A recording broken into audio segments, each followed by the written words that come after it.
United nation ने एक बड़ा ऐलान करके बांग्लादेश के अंतरिम सरकार के सिंहासन को हिला दिया है, लेकिन बांग्लादेश की नई सरकार को सबसे बड़ा झटका भारत ने दिया है।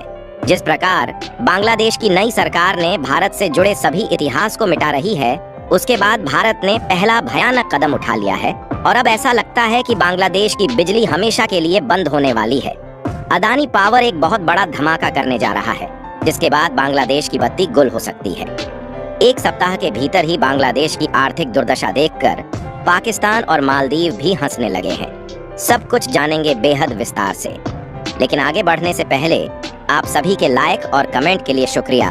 इस वीडियो के लिए एम करते हैं 1000 लाइक्स। आप सभी जानते हैं कि भारत बांग्लादेश को पावर एक्सपोर्ट करता है, लेकिन बांग्लादेश की नई सरकार ने जिस प्रकार भारत से जुड़े इतिहास को मिटाने का मन बना लिया है, उसे देखते हुए अब भारत ने भी बांग्लादेश को पहला झटका दे दिया है। दरअसल भारत अब बांग्लादेश से जुड़े अपने पावर एक्सपोर्ट नियम को बदलने जा रहा है, जिसके बाद बांग्लादेश की बत्ती गुल हो सकती है। देखिए, भारत के झारखंड राज्य के पूर्वी हिस्से में अदानी ग्रुप ने गोड्डा पावर प्लांट स्थापित किया हुआ है। इस पावर प्लांट की कैपेसिटी 1600 मेगावाट है, जिसका 100% पावर बांग्लादेश को सप्लाई होता था। यह पावर प्लांट पूरी तरह कोयला से संचालित होता है, लेकिन अब मीडिया रिपोर्ट्स के अनुसार भारत सरकार ने फैसला किया है कि झारखंड में स्थित अडानी ग्रुप के इस पावर प्लांट का सारा इलेक्ट्रिसिटी केवल भारत को ही दिया जाएगा। बांग्लादेश को एक यूनिट भी नहीं दिया जाएगा। भारत के इस फैसले ने बांग्लादेश की नई सरकार की हेकड़ी निकाल दी है। रिपोर्ट के अनुसार 12 अगस्त को यह फैसला लिया गया है, क्योंकि बांग्लादेश अपनी आदत से बाज नहीं आ रहा और लगातार हिंदुओं को टारगेट कर रहा है और भारत से जुड़े सभी इतिहास को मिटाने की कोशिश कर रहा है। बांग्लादेश को बिजली सप्लाई रोकने के लिए भारत ने मेमोरेंडम तैयार कर लिया है, लेकिन अभी तक इसे पूरी तरह से लागू नहीं किया गया है। लेकिन जिस प्रकार बांग्लादेश अपनी आदत से बाज नहीं आ रहा, वह लगातार भारत को ठेस पहुंचा रहा है, उसे देखते हुए इस बात का पूरा अंदाजा लगाया जा रहा है कि भारत जल्द ही अदानी पावर प्लांट को भारतीय ग्रिड से जोड़कर भारत में बिजली सप्लाई करेगा। आगे जानेंगे कि संयुक्त राष्ट्र ने बांग्लादेश की यूनुस सरकार को उखाड़ फेंकने के लिए कौन सा नया ऐलान कर दिया है।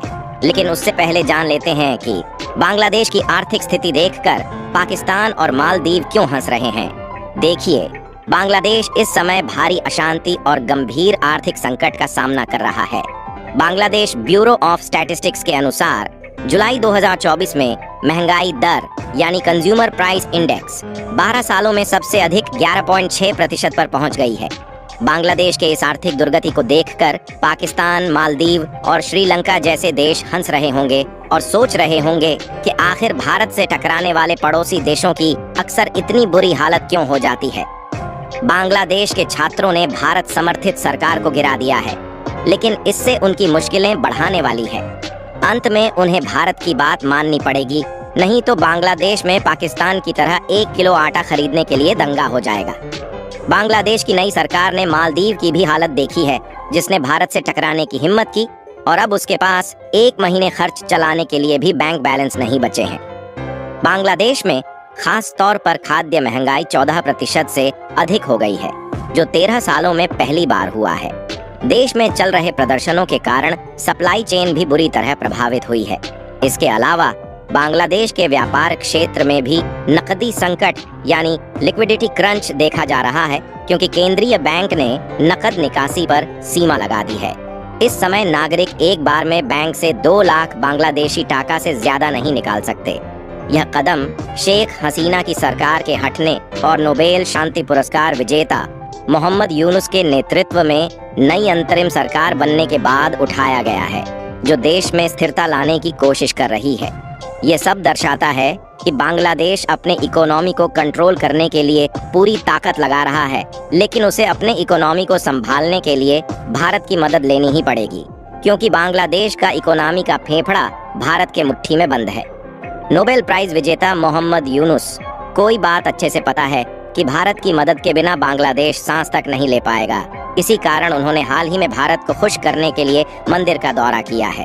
इसके साथ ही बांग्लादेश के केंद्रीय बैंक के आंकड़ों के अनुसार बांग्लादेश का विदेशी मुद्रा भंडार जुलाई के अंत में 20.4 बिलियन रह गया, जो पिछले महीने 21.7 बिलियन था। करीब 103 बिलियन की इस गिरावट ने मोहम्मद यूनुस के नेतृत्व वाली सरकार को नकद निकासी पर सीमा लगाने जैसे कड़े फैसले लेने पर मजबूर किया है। अगर भारत ने बांग्लादेश को झटका देना शुरू किया तो बांग्लादेश का यह विदेशी मुद्रा भंडार कुछ महीनों में ही स्वाहा हो जाएगा। उसके बाद बांग्लादेश को भी पाकिस्तान की तरह कटोरा लेकर IMF दरबार के पास लाइन में लग जाना होगा। मोहम्मद यूनुस, जो नोबेल पुरस्कार विजेता हैं और खुद को लोकतंत्र का समर्थक बताते हैं, उनके नेतृत्व में आप सभी ने देखा है कि बांग्लादेश में न केवल हिंदुओं पर हमले हो रहे हैं, बल्कि इतिहास को मिटाने के लिए भारत और बांग्लादेश की आज़ादी से जुड़े सभी स्मृतियों को भी मिटाया जा रहा है। बांग्लादेश में 15 अगस्त को राष्ट्रीय शोक दिवस के तौर पर मनाया जाता रहा है। 15 अगस्त 1975 को बंगबंधु मुजीबुर रहमान की हत्या कर दी गई थी। उनके साथ ही परिवार के 4 और लोगों का बेरहमी से कत्ल किया गया था। उसकी याद में ही हर साल इस दिन छुट्टी होती है और शोक दिवस मनाया जाता है। मुजीबुर रहमान को महात्मा गांधी की तरह बांग्लादेश में पूजा जाता है। भारत भी उन्हें बहुत इज्जत देता आया है, लेकिन उनके साथ बांग्लादेश की नई सरकार लगातार अपमान कर रही है। यह सब देखते हुए भारत भड़का हुआ है और हाल ही में एक बेहद कड़ा बयान दिया गया है। कांग्रेस सांसद शशि थरूर ने इसे मुंह में राम बगल में छुरी की नीति कहा है और बांग्लादेश को चेतावनी दी है कि अगर वह भारत के साथ दोस्ती के निशान मिटाता है तो भारत चुप नहीं बैठेगा। उधर हिंदू समुदाय के लोग मोहम्मद यूनुस के घर के बाहर प्रदर्शन कर रहे थे। आइए अब जानते हैं कि यूनाइटेड नेशन ने मोहम्मद यूनुस को कौन सा झटका दिया है। बांग्लादेश में मोहम्मद यूनुस के नेतृत्व में एक अंतरिम सरकार का गठन हो चुका है, लेकिन संयुक्त राष्ट्र ने मोहम्मद यूनुस के सिंहासन को हिलाने का फैसला कर लिया है। दंगाई छात्र और नोबेल प्राइज विजेता यूनुस को लग रहा था कि उन्होंने तख्ता पलट करके हमेशा के लिए अपनी सरकार सुनिश्चित कर ली है, लेकिन अब यूनाइटेड नेशन की नज़र बांग्लादेश पर पड़ गई है, जो हिंदुओं के लिए भी आवाज उठ चुका है। संयुक्त राष्ट्र के महासचिव एंटोनियो गुटेरेस ने बांग्लादेश में जल्द से जल्द संसदीय चुनाव कराने की अपील की है। यह बांग्लादेश के उन सभी अराजक तत्वों के लिए बड़ा झटका है जो हिंसा और दंगा के दम पर सत्ता हासिल किए हुए हैं। यानी संयुक्त राष्ट्र दंगा और हिंसा के दम पर बनाए गए सत्ता को स्वीकार करने के लिए तैयार नहीं है। इसी कारण संयुक्त राष्ट्र ने बांग्लादेश के यूनुस सरकार को उखाड़ फेंकने का मन बना लिया है। UN ने अंतरिम सरकार से कहा है कि वह इस चुनाव प्रक्रिया में सभी को शामिल करने के लिए हर संभव कोशिश करें, यानी कि शेख हसीना को भी चुनाव में शामिल करने को कहा गया है। और जानकारों का मानना है कि अगर शेख हसीना चुनाव में शामिल होती हैं तो फिर उनकी जीत पक्की है और यूनुस के साथ साथ उनके दंगाई छात्रों की भयानक हार होगी। UN महासचिव ने खास तौर पर चुनाव प्रक्रिया में महिलाओं और अल्पसंख्यक समुदायों की भागीदारी सुनिश्चित करने का आग्रह किया है। यह बयान ऐसे समय में आया है जब बांग्लादेश में हो रही अस्थिरता के लिए अमेरिका को भी जिम्मेदार ठहराया जा रहा है। अमेरिका पर लगातार यह आरोप लग रहे हैं कि उसने ही बांग्लादेश में दंगा भड़काया है और तख्ता पलट कर आया है।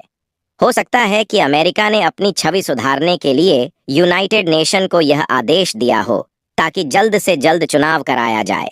अमेरिका बांग्लादेश में अब इसलिए चुनाव चाहता है क्योंकि वहां उसके समर्थित अंतरिम सरकार है। जज बदल दिए गए हैं, कई हाई प्रोफाइल लोगों ने इस्तीफा दे दिया है, शेख हसीना और उनकी पार्टी को जमकर बदनाम किया गया है और कई जगहों पर बुलडोजर से चोट पहुंचाया गया है। यह देखते हुए अमेरिका को पूरा यकीन है कि इस बार के चुनाव में शेख हसीना हारेंगी और अमेरिका का पक्ष रखने वाली सरकार सत्ता में आएगी।